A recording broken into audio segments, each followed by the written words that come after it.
You're listening to Stand Out Get Noticed, episode 280.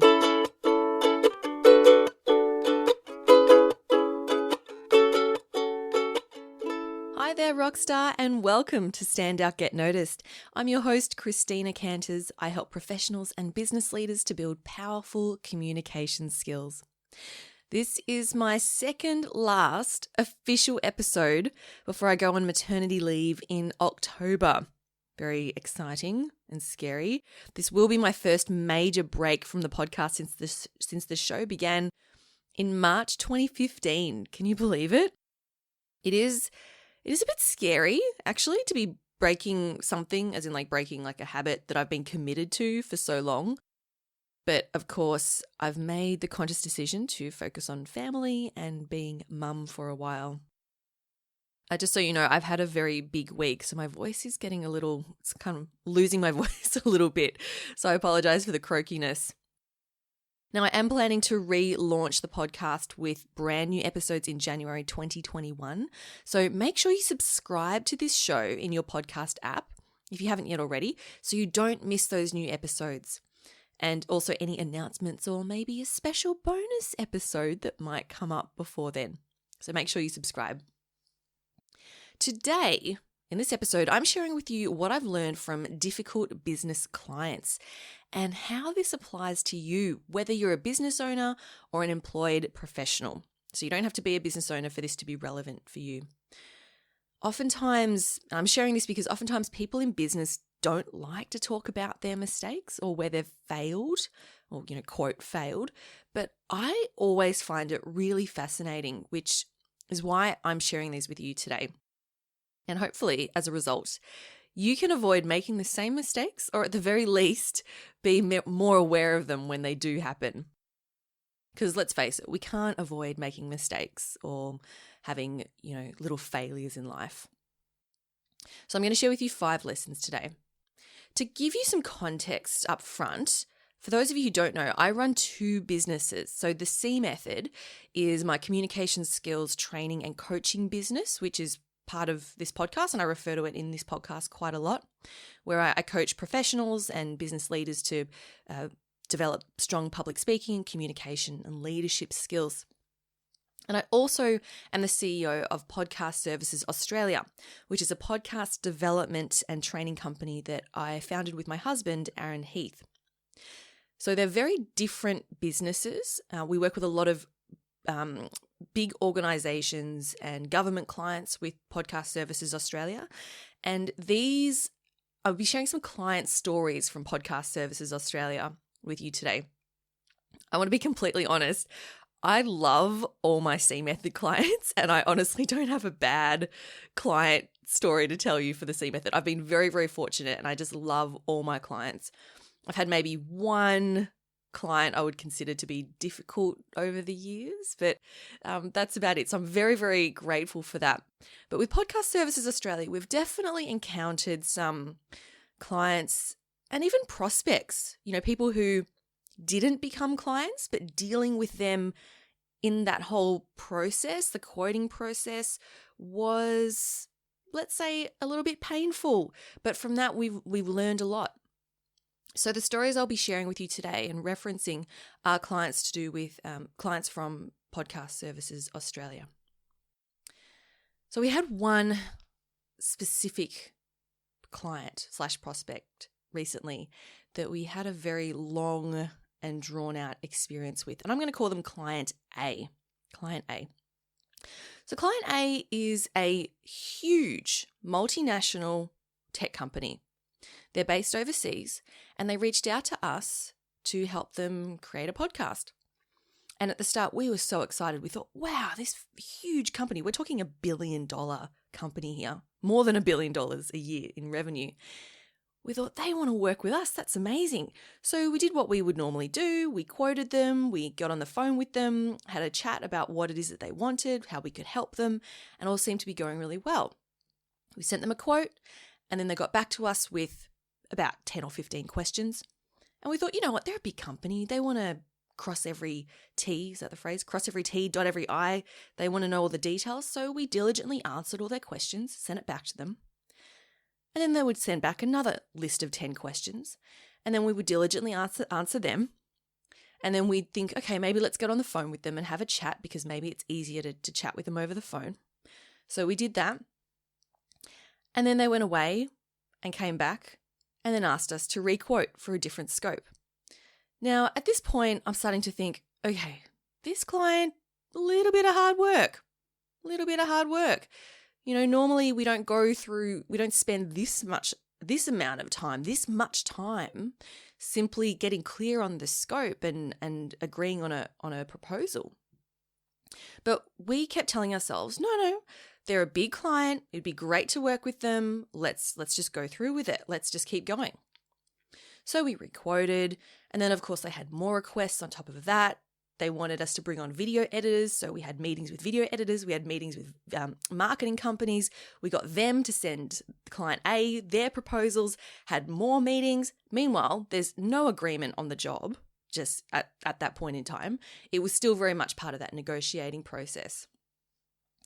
As this went on and on and on, I noticed myself getting more and more frustrated with client A. And in the last two episodes of this podcast, we've been talking about emotional intelligence and how to be more aware of how you react. And I certainly noticed my blood starting to boil a little bit. I thought, man, this is taking a long time. They are really starting to test us here. But we continued to rationalize and saying, no, they're a huge client. They'd be great to work with. This is the way they do business. Let's just get on with it. So finally, we got them to agree to a scope. And then the next step, we thought, oh, fantastic, we've got the job, yay. Then the next step was to go through the procurement process, which is where you get set up on their system as a supplier so that they can pay you. And that, if you've ever done that before with a large company, that was one of the most painful processes I've ever had to go through. Countless emails, countless uploading of documents, then correspondence back from them saying this hasn't been done properly. We also need this. We also need that. Meanwhile, I'm trying to navigate a really clunky, difficult system. I'm spending hours and hours just trying to get registered on their system. Meanwhile, I am getting furious thinking we have done so much work already. Like it felt like a job. And I don't know if you've ever felt this way before, but I mean, obviously they hadn't paid us a cent yet. And we hadn't even started on the job. And I was already feeling so frustrated and annoyed and like it just wasn't worth my time. But of course, we started to think to ourselves, we thought to ourselves, we've come this far, you're not going to pull the pin now. We've almost got the job. Let's go through with it. Let's do it. Not to mention that the procurement team then tried to negotiate us down on price. Again, even though we'd already agreed to one with the initial conversations with the client. So there was a lot of these things going on where I just thought to myself, this doesn't seem right to me. This is not the way that I like to do business.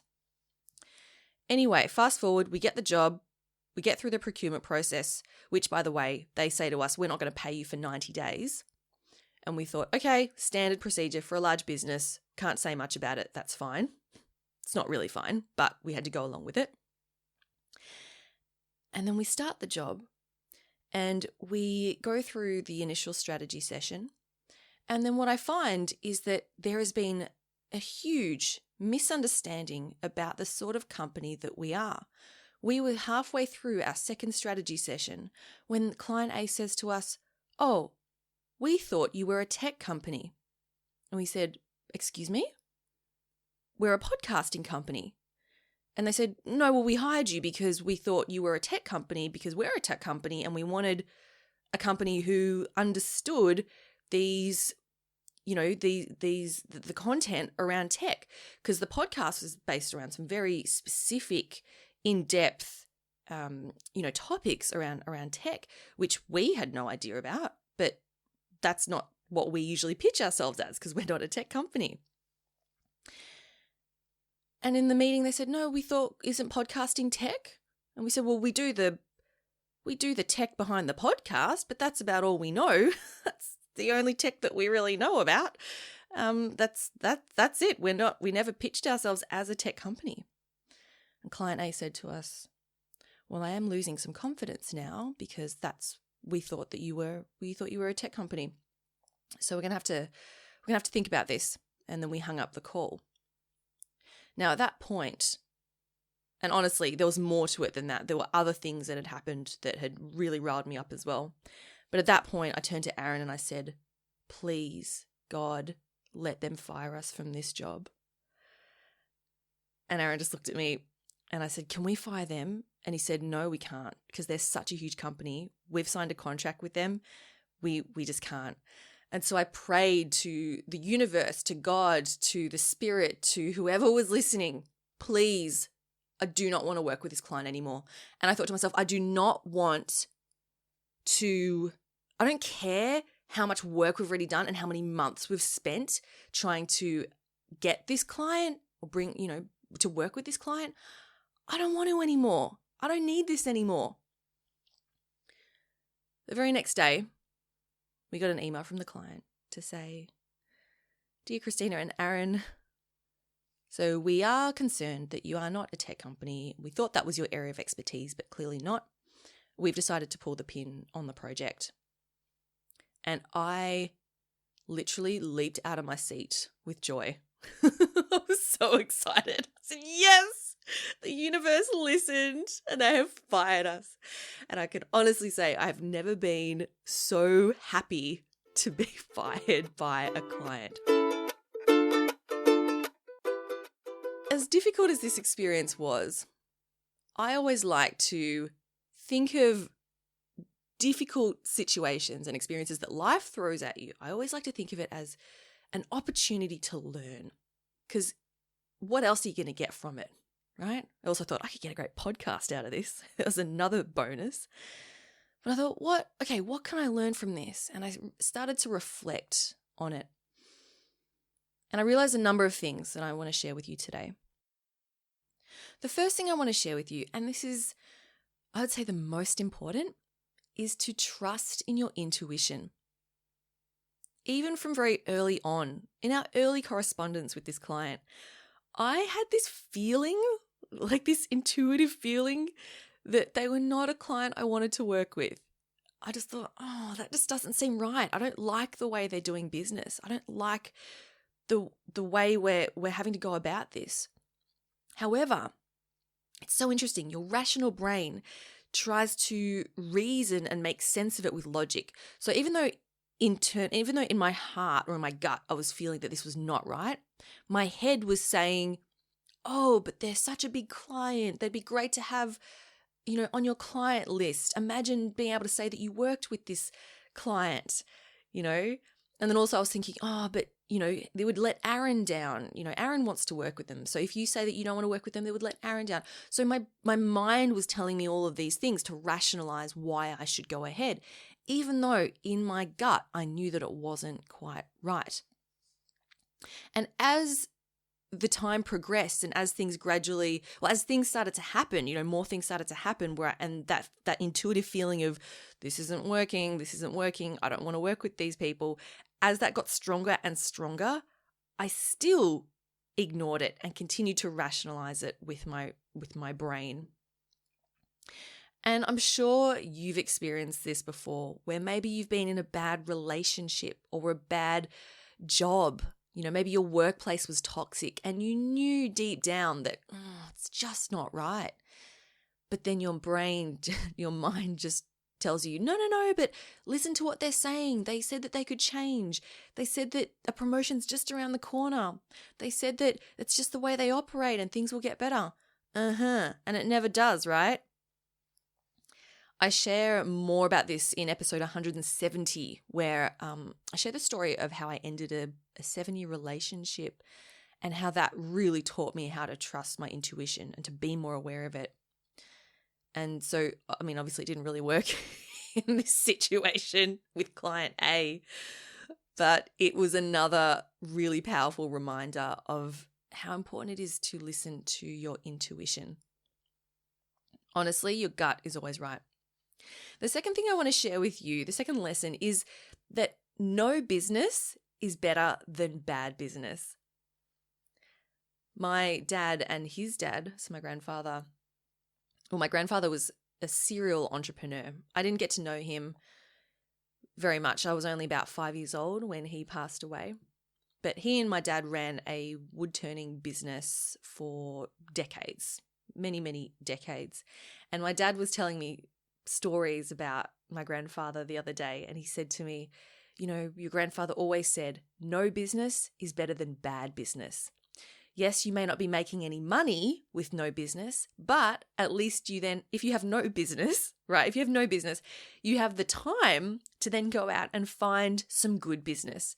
Whereas if you're dealing with bad business and having a really difficult time of it, you're desperately unhappy and you're stuck with that bad client and you don't know, and you have no time to go out and find a good client. I started to think to myself, you know, so my rational brain was saying, oh, but they're paying you all this money. And by the end of it, I was like, I don't care. I'd rather not have the money, to be honest. I would rather not have the money and then not have this stress. Also, the fact that I'm coming to the end of my pregnancy, I thought, I don't want to deal with this right now. I'm supposed to be wrapping up. I don't want to have to deal with this added stress. And I realized I'd rather not even have the money. I don't even care about the money anymore. It's just not worth it. And I've seen this happen with people, you know, when you go for a promotion or you get tempted to take on a different job at a different company because of the money. And then you realize that it's the extra money, it just means added stress or added things that you don't really want. It's just not worth it. One of my favorite speeches is by Neil Gaiman, who is a really well-known author of novels and graphic novels, comic books. And he does this amazing commencement speech, which I'll link up in the show notes, which I just love. And one of the things that he said was, nothing I did where the only reason for doing it was the money was ever worth it, except as a bitter experience. I'll say that again because there are a lot of words there. Nothing I did where the only reason for doing it was the money was ever worth it, except as bitter experience. So in his commencement speech, he talks a lot about, you know, doing work that you love and making good art. And, you know, one of those things is don't just take on a job for the money because it's not worth it. The third lesson is to know your values and to stick to them. You know, I'm a communications specialist. For me, communication is a huge value of mine. We really pride ourselves on being upfront in our communication and being really clear and honest with our clients. And it reminds me of another client or prospect that we had who had agreed to a scope. They agreed to our proposal. And then they said, let's get started with our first strategy meeting. So we got started in the strategy meeting and they were talking as if we were already working together. And then at the end of the strategy meeting, they then said, oh, and by the way, your quote's a bit high. Can we renegotiate? And to me, that was not upfront communication. I thought, you have not been honest with us. You should have told us upfront that the quote was out of your budget and you wanted to negotiate before we actually got started, you know, in the actual work. Of course, I'm not saying it's their fault completely. We made an assumption that they were good to go, but still, they were not upfront with that. And as a result of that, I said to Aaron, I do not want to work with this company. I just don't. So this is different. This is not the same company as client A. Let's call them client B. So this is client B. And even though they only wanted a slight discount, to me, it went against my values. It went against my value of strong upfront communication. And what that also communicated to me was that if they were not upfront about this right now at the start of this job, what are they going to be like to work with down the track? There's another great quote. I think it was Derek Sivers who said, or was it Seth Godin? I'll have to find it for you and put it in the show notes, who said, how you do anything is how you do everything. So for example, if you are lazy with I don't know, if you're unkempt and you don't take care of your, physical appearance, and you show up to a client meeting like that, it's an indication that that's how you will perform on the job, that you are going to be sloppy and, late or whatever on the job. So this, to me, working with these clients at the very start, if they show these signs of, not communicating well or not being upfront, not being open and honest, then to me that indicates that that's what they're going to potentially be like for the rest of the job. And that is not something that I wanted to deal with. So even though we didn't, with this client B, even though they didn't really want a lot of a discount, so we weren't really losing out too much in terms of, what they were paying us, the whole principle behind it just didn't agree with me. And I said to Aaron, I don't want to work with them. So we didn't move ahead. Number 4 is to be aware of cultural differences. So this is something that this was a great lesson for me, or for us, because we had never worked. So with client A, they were based overseas, and we'd never worked with a company of this size who were based in this particular part of the world. And we treated them just like any other client that we would work with. The same process, we made this, we communicated the same. And after it all went down, I remember speaking to a friend of mine, Mel, who she was actually on the podcast the other week. And she said to me, oh, Christina, I know people who've worked with companies from this particular part of the world. And she went on to explain how, she said, there's a very specific way in how they do business. This doesn't necessarily mean that, 1 + 1 does not necessarily equal 2. And you need to be aware of that. And when I heard that, I thought, wow, that's interesting. I never even considered that. So I'm not saying that the miscommunication was all the fault of client A, right? Because communication's always two-way, all right? I'm not saying, oh no, everything was wrong with them.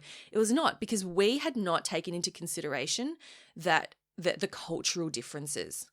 And we simply had not had experience with dealing with companies from this particular part of the world. And so this was a huge, learning opportunity for us. And now, if I was to work with another company from that part of the world, I would seek out someone else who had also who'd had experience in that area, and ask them, what are the protocols? How do they normally work? What do we look out for? And I'm sure if we'd done that beforehand, it would have helped us a lot with client A. So that is something that, I take full responsibility for. We simply weren't aware of the cultural differences, and I will endeavor to do that next time. And it's the same in your workplace. If you're working with people or working in a company that is a different culture to yours, then to be aware of that not everyone communicates the same or has the same definitions of words, or, just because they say one thing, it might mean another, and that's okay, because that's just the way they communicate. So, a lot of really, great lessons here. Oh, and the final thing I want to share with you today is how important it is to learn from your mistakes.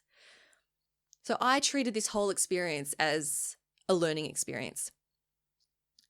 Like I said at the start, if I was just to take this as a failure or a bad experience, a bitter experience, then it's not really helping me. It's not very constructive. So I encourage you, if you do have let's say, I don't want to say bad experience, it's a quote, difficult experience or a challenging experience with a client or a colleague or in a relationship or whatever it is, a family member, take a step back and reflect and go, okay, this happened. How did I react? What could I have done better? And what have I learned from this? And that's going to help you from making the same mistakes again, and you'll be in a much more informed position to take action and handle yourself better next time. So those were some of the things I wanted to share with you around this very, I'm going to say, interesting experience we had with this client. And I must say, I'm very happy now. It's very nice to be back working with the clients that we love. And, oh, I forgot to mention this. Yes, it also, the whole experience, this is a bonus one for you, it made me so grateful for all the wonderful clients that we do work with. I'm just going to say that like I said, with my C Method clients, I love all of them. Love them, love them. They are the best. And with our Podcast Services Australia clients, they are also the best. And we love them to bits as well.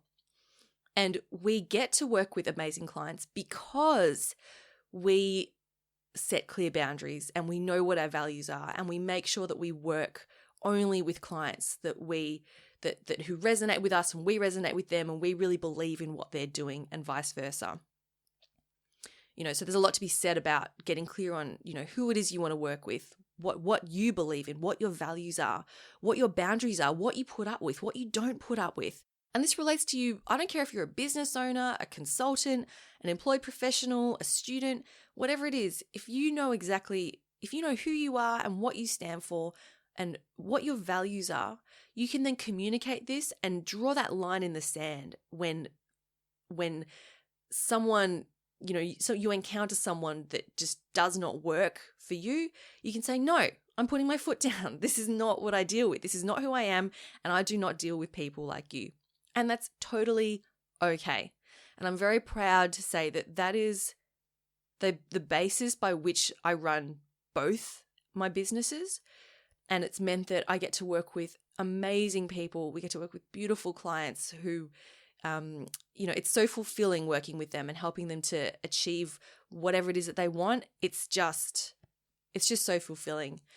And it makes, so having the odd, negative, let's call it, experience with a prospect or a client really makes me grateful for all the wonderful clients that we do get to work with. So I hope that didn't end up being a little bit ranty, but as you can hear, I feel very strongly about this. I will put links to those resources that I mentioned, the other podcast and Neil Gaiman's commencement speech in the show notes. It will be at thecmethod.com/280. And if you enjoyed this episode, I would love it if you could share it with a colleague or a friend so that they can also benefit from learning from my mistakes as well. All right, Rockstar, thank you for spending some time with me today. I will talk to you next week for the last time before I go on maternity leave. I'm Christina Canters, and this has been Stand Out, Get Noticed.